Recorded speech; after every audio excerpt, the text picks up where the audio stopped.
زیادہ وقت تو میں آپ کا نہیں لوں گا، لیکن فطرت انسانی سے متعلق کچھ باتیں عرض کرنے کی سعادت حاصل کروں گا۔ بہت سارے لوگ مختلف گناہوں میں گرفتار ہوتے ہیں، کوئی شراب میں، کوئی جوے میں، کوئی دیگر چیزوں کے اندر، دیگر گناہوں کے اندر۔ اچھا انسان وہ ہے کہ جب اسے نصیحت کی جائے تو وہ گناہ چھوڑ دے، لیکن کچھ لوگ ایسے ہوتے ہیں کہ جن کو گناہ چھوڑنے کے لیے کہا جائے تو ضدی بن جاتے ہیں اور ضد میں گناہ کرتے ہیں۔ نشے کے جو شوقین لوگ ہیں ان لوگوں کا معاملہ بھی کچھ اسی طریقے کا ہوتا ہے، اللہ ماشاءاللہ۔ ماں کہتی ہے بیٹا نشہ چھوڑ دے، باپ کہتا ہے بیٹا نشہ چھوڑ دے، معاشرے کے ذمہ داران کہتے ہیں نشہ چھوڑ دے، اگر کوئی زنا کی عادت کے اندر گرفتار ہے تو سب کہتے ہیں چھوڑ دے۔ کبھی وہ کہتا ہے میں چھوڑنا چاہتا ہوں لیکن چھوڑ نہیں پاتا، اور کبھی ایسا ہوتا ہے کہ وہ انسان ضد کے اندر مزید گناہ کرتا ہے۔ اب ایسے لوگوں کے لیے قرآن نے کیا کہا؟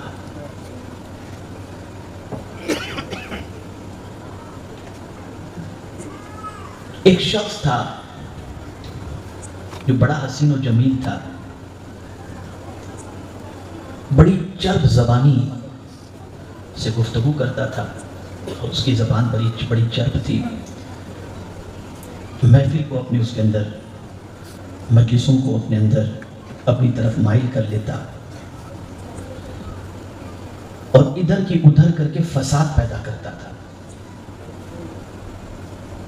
اور یہ بات یاد رکھیں کہ گناہ صرف شراب پینا ہی نہیں ہے، زنا کرنا ہی نہیں ہے، نشہ کرنا ہی نہیں ہے، بلکہ امت مسلمہ میں فساد پیدا کرنا، بگاڑ پیدا کرنا اور آپس کے اندر اختلاف پیدا کرنا، یہ بھی بہت بڑا گناہ ہے، چھوٹا گناہ نہیں ہے۔ تو وہ شخص اٹھتا تھا محفل سے، اور پھر جانے کے بعد جو محفل میں تھے ان کی برائی، ادھر بیٹھا، ادھر سے ادھر آیا تو ادھر کی برائی، یہ سلسلہ چلتا تھا۔ تو کسی نیک بندے نے اس سے کہا وَإِذَا قِيلَ لَهُ اتَّقِ اللَّهِ، اس سے کہا گیا اللہ سے ڈر، یعنی ایسا کیوں کر رہا ہے تو، کیوں اس طریقے کی حرکتیں کر رہا ہے جس سے امت میں انتشار پیدا ہو؟ نشہ بھی گھر کے اندر انتشار پیدا کرتا ہے، معاشرے میں انتشار پیدا کرتا ہے۔ تو جب اس سے کسی کہنے والے نے کہا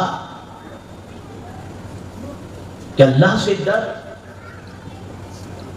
تو اب قرآن کہتا ہے اس شخص کی سچویشن کو اخذتہ العزت بالاسم، اس کو پکڑ لی اس کی عزت نے گناہ کے ساتھ، یعنی اس سے یہ محسوس ہوا، دیکھیں میں آپ کو سمجھا رہا ہوں، اسے سمجھو، اسے یہ محسوس ہوا یہ اور مجھے نصیحت کر رہا ہے، میں اس کی بات سنوں۔ جیسے ہمارے بہت سارے علماء تشریف فرما ہیں، بسا اوقات ایسا ہوتا ہے کہ کوئی امام ہے، تنخواہ ٹرسٹی حضرات دیتے ہیں، تو پھر اسی کے ساتھ ساتھ وہ کہتے ہیں مولانا یہ بولو یہ نہ بولو، اگر شراب کے خلاف بول دیے تو ایسا ہو جائے گا، شادی میں فضول خرچی کے بارے میں بولیں گے تو ایسا ہو جائے گا، یہ ساری چیزیں ہوتی ہیں۔ تو اس میں آدمی سوچتا ہے کہ ان کو میں نے تنخواہ پر رکھا، یہ ملازم اور مجھے نصیحت کرتا ہے، فرمایا گیا نادان اگر دیوار پر بھی نصیحت لکھی ہوئی ہو تو عقل مند انسان ہے کہ وہ ہے کہ وہ اسے قبول کر لے، قبول کر، نصیحت کہیں سے بھی ملے۔ تو اس شخص کے اندر غرور پیدا ہوا، گناہ کے ساتھ اس نے یہ سوچا کہ میں عزت والا ہوں، میری سوسائٹی کے اندر پکڑ ہے اور یہ مجھے نصیحت کر رہا ہے۔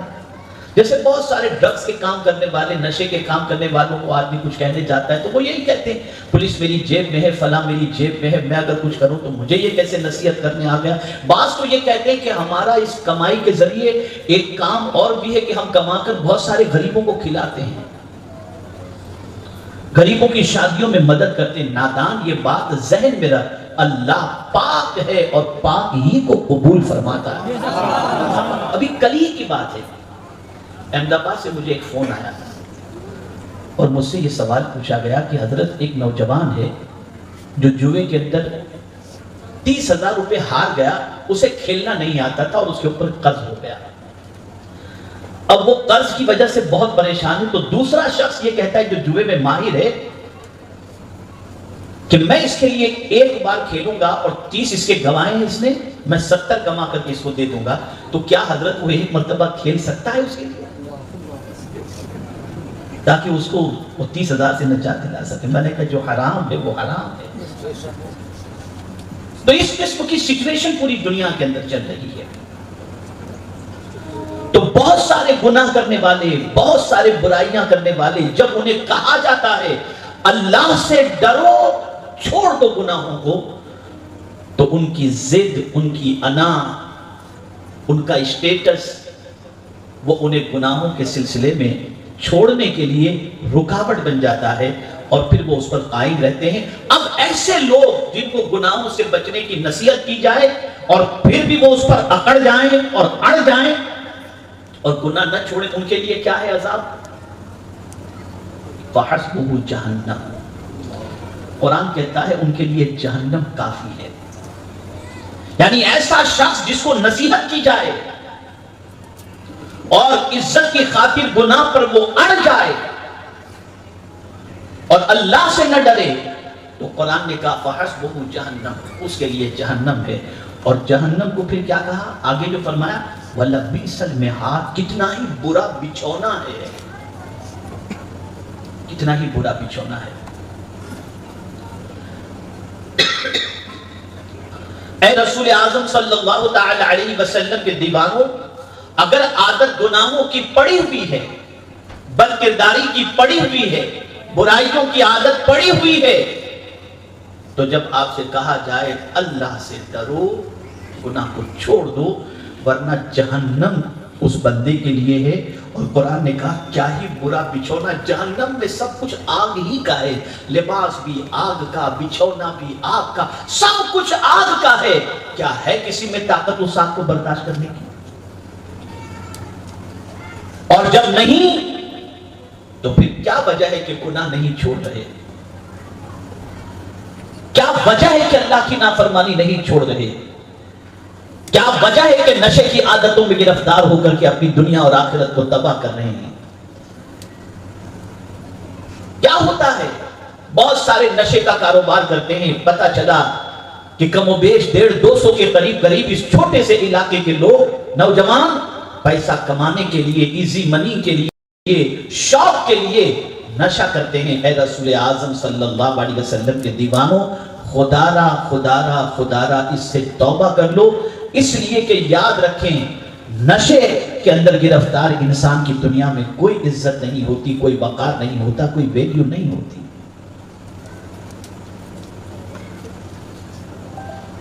بہت سارے نشے کا کاروبار کرتے ہیں اور قسط وار انسانوں کو موت کے گھاٹ اتار کر ان پیسوں سے اپنے عیش قدے کو تعمیر کرتے ہیں, لمبی گاڑیاں خریدتے ہیں, شوق پورے کرتے ہیں. انہیں نہیں معلوم کہ اس کمائی کا انجام کتنا سخت ترین ہے. وہ اپنے پیٹ کے اندر جہنم کی آگ کو بھر رہے ہیں. ایسوں کے لیے قبر میں بھی عذاب ہے, دنیا کے اندر بھی تکلیفیں ہیں, اور میدان محشر میں بھی اللہ عز و جل نے عذاب ان کے لیے رکھا ہے. میرے پیارے آقا صلی اللہ علیہ وسلم کے پیارے دیوانوں, صرف گناہ کر کے, صرف نیکی کر کے انسان جو ہے نا وہ بہت بڑا عابد نہیں بن جاتا. صرف نیکی کر کے اگر کوئی یہ چاہتا ہے کہ میں دنیا کے انسانوں میں معزز بن جاؤں اور لوگوں میں سب سے زیادہ عبادت گزار بن جاؤں, تو میرے کریم نے, میرے آقا صلی اللہ علیہ وسلم نے بڑی پیاری بات فرمائی. سرکار صلی اللہ علیہ وسلم فرماتے ہیں اتقی المراحل تکن اعبد الناس. اللہ عز و جل نے جن چیزوں کو حرام فرمایا اس سے بچ جا, سب لوگوں سے زیادہ عبادت گزار بن جا. اتقی المراحل تکن اعبد الناس. اللہ کی حرام کردہ چیزوں سے بچ جاؤ, سب سے زیادہ عبادت گزار بن جاؤ. نیکی کرنا آسان ہے, گناہ سے بچنا آسان نہیں. نیکی کرنا آسان ہے, اللہ کی نافرمانی سے دامن کو بچانا بہت مشکل ہے. اسی لیے ایک بزرگ ارشاد فرماتے ہیں, انہوں نے کسی بزرگ سے پوچھا کہ حضور یہ بتائیے کہ نماز تہجد افضل ہے یا دن میں روزہ رکھنا افضل ہے؟ تو آپ نے بڑی پیاری بات فرمائی. ارشاد فرماتے ہیں سنو، رات کو مزے کی نیند سو جاؤ. تہجد بھلے نہ پڑھو، فرماتے ہیں رات کو مزے کی نیند سو جاؤ لیکن دن میں اللہ کی نافرمانی سے بچو. یہ روزے سے بھی افضل ہے اور تہجد سے بھی.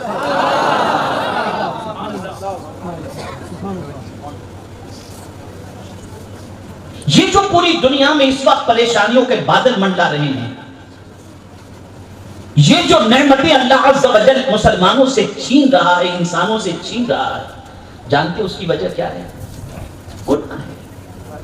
سب کچھ دیا اس نے، لیکن اسی کے دیے ہوئے اسی کی دی ہوئی ساری نعمتوں کو بندے نے اسی کے ارشاد کے خلاف استعمال کیا تو اللہ تعالیٰ نے اس سے نعمتوں کو چھین لیا.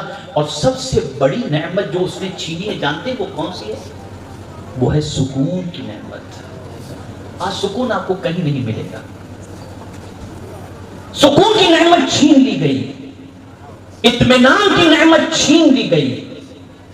میرے پیارے آقا صلی اللہ تعالی علیہ وسلم کے پیارے دیوانوں، یہاں تک کہ بندہ نماز بھی پڑھتا ہے تو اس میں بھی اسے سکون نہیں ملتا. تلاوت بھی کرتا ہے تو سکون نہیں ملتا. روزی بھی رکھتا ہے تو سکون نہیں ملتا. یہاں تک کہ حج جو عمرہ کرتا ہے تو اس میں بھی اسے سکون نہیں ملتا. اب آپ سکون کس کو سمجھتے ہیں؟ جب تک کہ جو عبادت آپ کر رہے ہیں اس کی لذت آپ کو نہ ملے تو آپ سمجھ لینا آپ کا سکون ختم ہو گیا. عبادت کی ایک لذت ہوتی ہے، عبادت کا ایک مزہ ہوتا ہے. نماز آپ پڑھ رہے ہیں، مزہ آ رہا ہے، بہت سکون مل رہا ہے، طبیعت فریش ہو رہی ہے، طبیعت کو قرار مل رہا ہے. لیکن آپ مجھے بتائیے کہ بہت سارے نمازی مسجد میں نماز پڑھتے ہیں، بھاگتے ہیں، نماز کا وقت ہوا جلدی سے پہنچے، نماز ختم ہوئی جلدی سے بھاگے. نہ نماز میں کوئی سکون، نہ نماز کے باہر کوئی سکون. وجہ کیا ہے جانتے ہیں آپ؟ یہ نماز کی لذتیں کیوں چھین لی گئی جانتے ہیں آپ؟ حضرت علوی رحمت اللہ تعالی علیہ ارشاد فرماتے ہیں جب کوئی بندہ گناہ کا پکا ارادہ کر لے کہ میں یہ گناہ کروں گا، فرمایا حضرت علوی رحمت اللہ تعالی علیہ نے، اللہ اس سے عبادت کی لذت کو چھین لیتا ہے. تو جو لذت عبادت چھین لی گئی اس کی سب سے بڑی وجہ یہ ہے کہ آج مسلمان جو ہے وہ گناہ کا پکا ارادہ، یہ کروں گا، یہ ٹی وی دیکھوں گا، یہ یوٹیوب پر دیکھوں گا، یہ گناہ کروں گا، یہ بدکاری، یہ برائی، یہ ملنا، اس سے ملنا، اس سے ملنا، پتہ نہیں کیا کیا برائیوں کے خواب وہ دیکھ کر اس پر پختہ ارادہ کر کے قدم بڑھاتا ہے. اس وجہ سے اسے نماز میں لذت نہیں ملتی. گناہ بڑی تیزی سے پھیل رہے ہیں، گناہ ہر گھر میں داخل ہو رہے ہیں، گناہ ہر نوجوان کی عادت بنتی جا رہی ہے، اور گناہ کے دلدل میں آج کا مسلمان پورا ڈوبا ہوا ہے. اے رسول اعظم صلی اللہ تعالی علیہ وسلم کے پیارے دیوانوں، حضرت عمر ابن عبدالعزیز رحمت اللہ تعالی علیہ ارشاد فرماتے ہیں کہ پوری رات نوافل پڑھنے سے بہتر میں اس چیز کو سمجھتا ہوں کہ میرا دامن گناہوں سے آلودہ نہ ہو. میں گناہ سے بچنے کو اس سے زیادہ اہمیت دیتا ہوں. اسی لیے یاد رکھیں ولی کی تعریف جو قرآن میں کی ہے تو فرمایا گیا ان اولیاء الا المتقون، اللہ کے دوست وہی ہیں جو اللہ سے ڈرنے والے ہیں، جو گناہ سے بچتے ہیں. اب یہاں تقویٰ تھوڑا سا سمجھا دوں. ڈرنا، تقویٰ کے 3 ذریعے ہیں جس سے انسان متقی بنتا ہے. بس اس کو آپ سمجھ لیجئے، 3 چیزیں ہیں جس سے انسان متقی بنتا ہے. پہلی چیز، اللہ کے عذاب سے ڈر کر کوئی گناہ سے بچ رہا ہے. ایک طریقہ تو یہ ہوا کہ میں گناہ کروں گا تو مجھے جہنم میں اللہ ڈال دے گا، میں گناہ کروں گا تو اللہ تعالیٰ مجھے قبر کے عذاب میں گرفتار کر دے گا، میں گناہ کروں گا تو اللہ عز و جل سانپ اور بچھوؤں کو قبر میں مسلط کر دے گا. تو ایک تو یہ ڈر سے بندہ نماز پڑھتا ہے، بندہ جو ہے گناہ سے بچنے کی کوشش کرتا ہے، یہ بھی اچھا طریقہ ہے.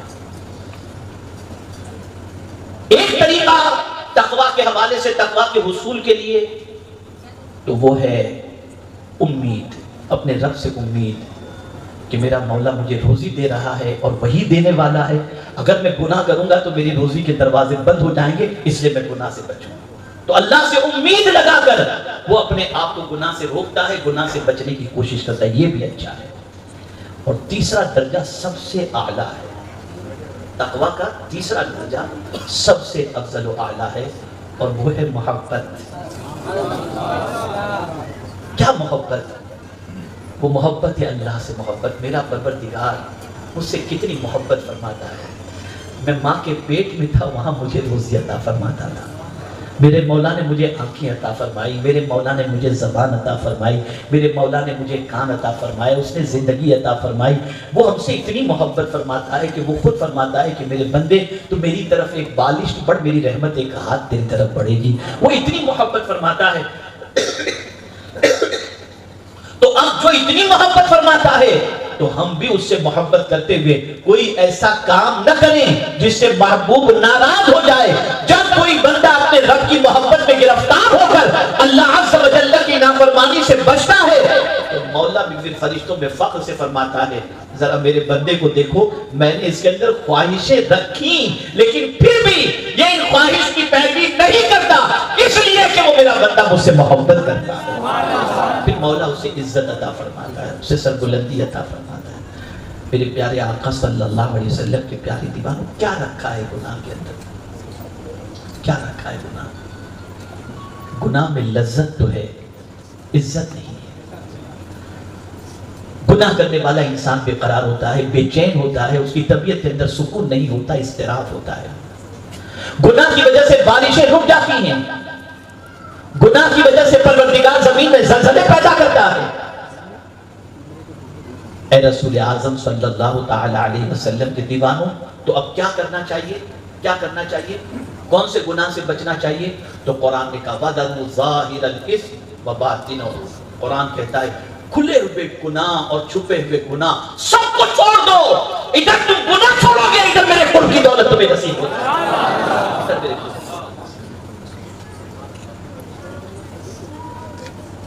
ہم دیکھ رہے ہیں کہ ہمارا معاشرہ گناہوں کے دلدل میں ڈوب چکا ہے۔ مسلمانوں دیکھو، آپ گناہ سے بچنا، حلال کی طرف توجہ دینا، اس کا فائدہ کیا ہے؟ بس یہ آخری بات عرض کر دوں، تفصیلی گفتگو تو آپ کے سماعت فرما لی۔ حضرت امام اعظم ابو حنیفہ رحمۃ اللہ تعالی علیہ بڑے کاروباری تھے، بڑے عابد و زاہد تھے۔ لوگ آتے تھے قرض طلب کرنے کے لیے، آپ قرض عطا کرتے تھے۔ ایک مجوسی آیا اور اس نے امام اعظم ابو حنیفہ رحمۃ اللہ تعالی علیہ سے کچھ قرض طلب کیا، آپ نے اسے قرض دے دیا۔ دن گزر گئے، وعدے کا وقت گزر گیا، باوجود اس کے وہ نہیں آیا قرض لوٹانے کے لیے۔ امام اعظم ابو حنیفہ رحمۃ اللہ تعالی علیہ نے ارادہ کیا کہ میں جا کر اس کے گھر سے قرض کی رقم کا مطالبہ کروں، اس کے گھر جا کر اس سے قرض لے کر کے آؤں، میری رقم لے کر کے آؤں۔ روانہ ہوئے، جیسے ہی اس کے گھر کے قریب پہنچے، دیکھیے امام اعظم کی زندگی، جیسے ہی اس کے گھر کے قریب پہنچے تو آپ کے جوتے میں نجاست لگ گئی جو راستے میں تھی۔ اب اس نجاست کو صاف کیسے کریں؟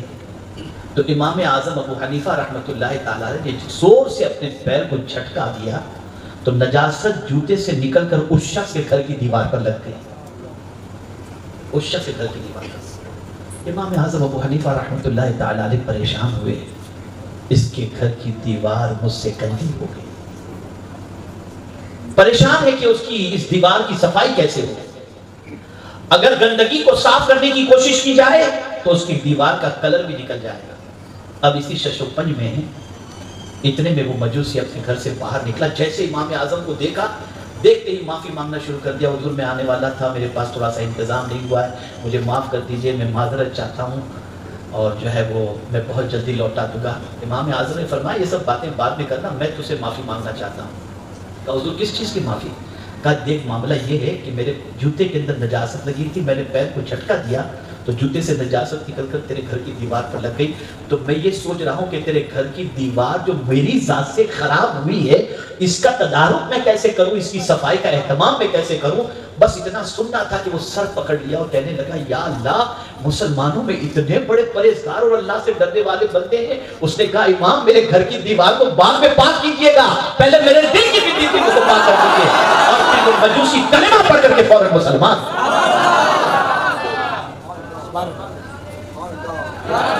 آپ ذرا سوچو، غور کرو، آپ غیر کی دیوار، اپنوں کی نہیں، غیر کی دیوار۔ یہاں میں توجہ چاہوں گا لفظ غیر پر۔ آج کا مسلمان کہتا ہے یہ غیر کا پیسہ ہے، کوئی پرابلم نہیں، کھا جاؤ نا۔ یہ آج کا مسلمان، یہ غیر ہے، اس کو تکلیف پہنچتی ہے، اپنے سے کوئی پرابلم نہیں۔ تو میں آپ سے یہ چیز پوچھنا چاہوں گا کہ غیر کو آپ متاثر کس چیز سے کرو گے؟ کیا اس کا پیسہ کھا کر متاثر کرو گے؟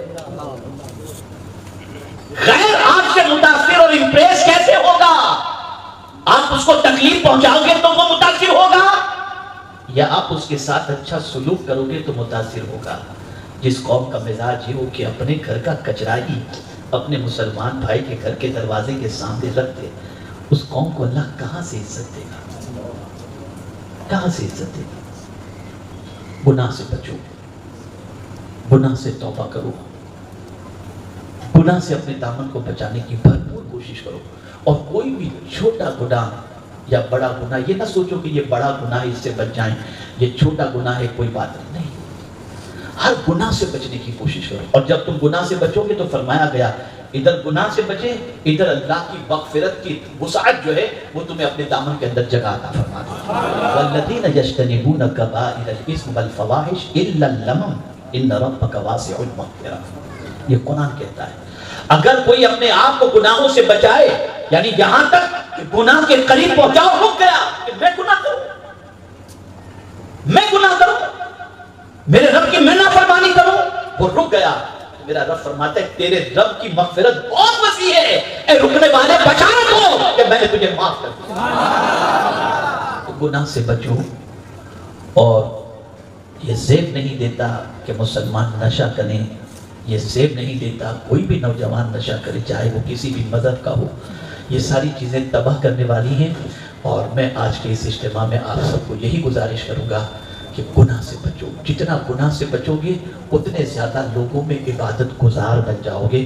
آدمی صرف سجدوں سے عبادت گزار نہیں بنتا، حضور صلی اللہ علیہ وسلم نے فرمایا اتق المحارم تکن اعبد الناس، کہ اللہ عز و جل سے ڈرو، اللہ عز و جل نے جن چیزوں کو حرام فرمایا ہے اس سے بچو، اللہ تمہیں لوگوں میں سب سے زیادہ عبادت گزار بنا دے گا۔ اگر نماز پڑھ کر کے بھی گناہ کرتے ہو عبادت گزار نہیں ہو، روزے رکھ کر گناہ کرتے ہو عبادت گزار نہیں ہو، داڑھی رکھ کر کے گناہ کر رہے ہو عبادت گزار لوگوں میں سب سے زیادہ نہیں ہو۔ لیکن اگر صرف فرائض کی پابندی کر رہے ہو، واجبات کی پابندی کر رہے ہو، سنن و نوافل کی پابندی کر رہے ہو، اور اس کے بعد زیادہ سے زیادہ گناہوں سے بچ رہے ہو، تو اللہ عز و جل کے نزدیک اور اس کے رسول صلی اللہ علیہ وسلم کے نزدیک سب سے زیادہ عبادت گزارے۔ آج پرابلم سب سے بڑا یہ ہے کہ مسلمان یہ سمجھتا ہے جلدی سے داڑھی رکھ لیں، ٹوپی پہن لے، امامہ پہن لے، بہت اچھا ہے، بہت اچھا ہے، لیکن میں یہاں پر یہ عرض کروں گا کہ اے رسول اعظم صلی اللہ علیہ وسلم کے دیوانوں، اس کے ساتھ ساتھ یہ ضرور کرو، یہ ضرور کرو، لیکن اس کے ساتھ ساتھ داڑھی کو بدنام ہونے سے بھی بچاؤ۔ کل کی تاریخ میں کوئی یہ نہ کہے کہ اتنی بڑی داڑھی رکھنے والا اتنا بڑا چیٹر، غلطی ہم کریں بدنام میرے آقا کی سنت ہو،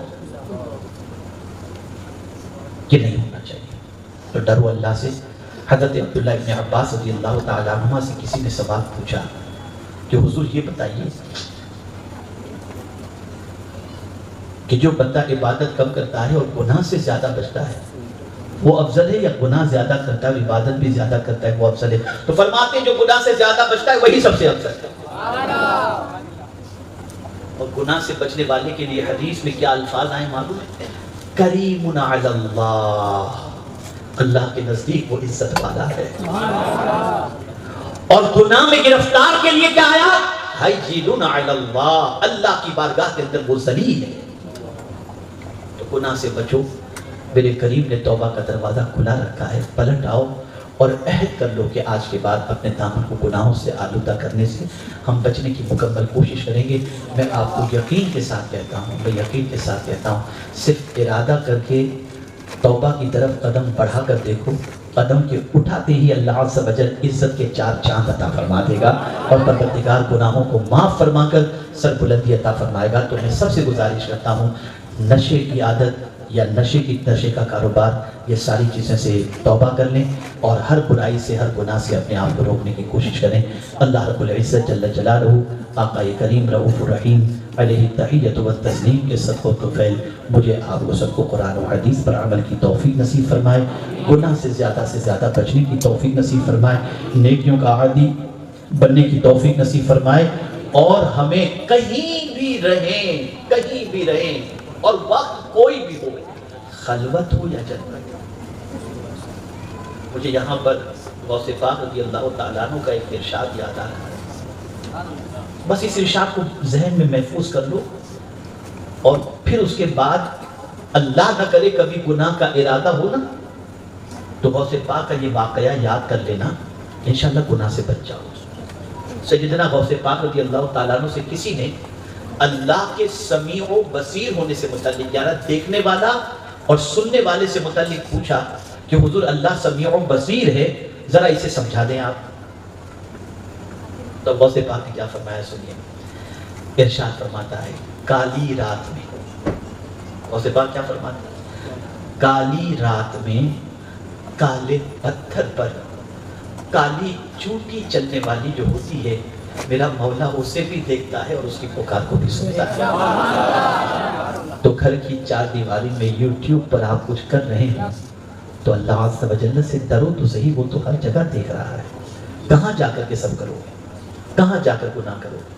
ہے طاقت گناہ کی تکلیف برداشت کرنے کی، سزا برداشت کرنے کی، جب نہیں تو اپنے آپ کو گناہوں سے روکیں۔ اور میں یہ بھی بتا دوں کہ ہر آنے والا دن اپنے ساتھ ایک امتحان لے کر کے آتا ہے، اور میں دیکھ رہا ہوں کہ پانی کا اسراف بہت زیادہ ہو رہا ہے آج کل، اور شاید مجھے لگتا ہے کہ 2030-35 تک پانی ہی کے لیے جنگ ہو، عالمی جنگ جس کو کہتے ہیں، ملکوں کی جو جنگ جس کو کہتے ہیں، وہ شاید پانی ہی کے لیے، اس لیے کہ اب ڈے بائی ڈے گرمی بڑھتی جا رہی ہے۔ وہ ممالک جہاں پر کبھی گرمی کا نام و نشان نہیں ہوتا تھا، وہاں پر 45 سے لے کر 48 ڈگری تک گرمی ہو رہی ہے۔ کینیڈا میں گرمی اتنی ہے کہ 500 لوگ صرف گرمی سے کینیڈا میں مر گئے، جہاں برف کے پہاڑ وغیرہ موجود ہیں۔ آپ سوچیے، گرمی تیزی سے بڑھ رہی ہے، پانی سوکھتا جا رہا ہے، اور میرے آقا صلی اللہ تعالی علیہ وسلم نے وضو کے لیے بھی ضرورت سے زیادہ پانی کے استعمال پر تنبیہ فرمائی اور منع فرمایا ہے۔ تو پانی کے ایک ایک قطرے کی حفاظت کریں اور پانی کی قدر کریں، اس لیے کہ نعمتیں اس وقت چھین لی جاتی ہیں جب ان نعمتوں کی ناقدری ہوتی ہے۔ تو پانی کا بھی، پیسوں کا بھی، صحت کا بھی، ہر چیز کا خیال رکھیں، اور اللہ عز و جل سے اچھی زندگی، عافیت والی زندگی مانگیں۔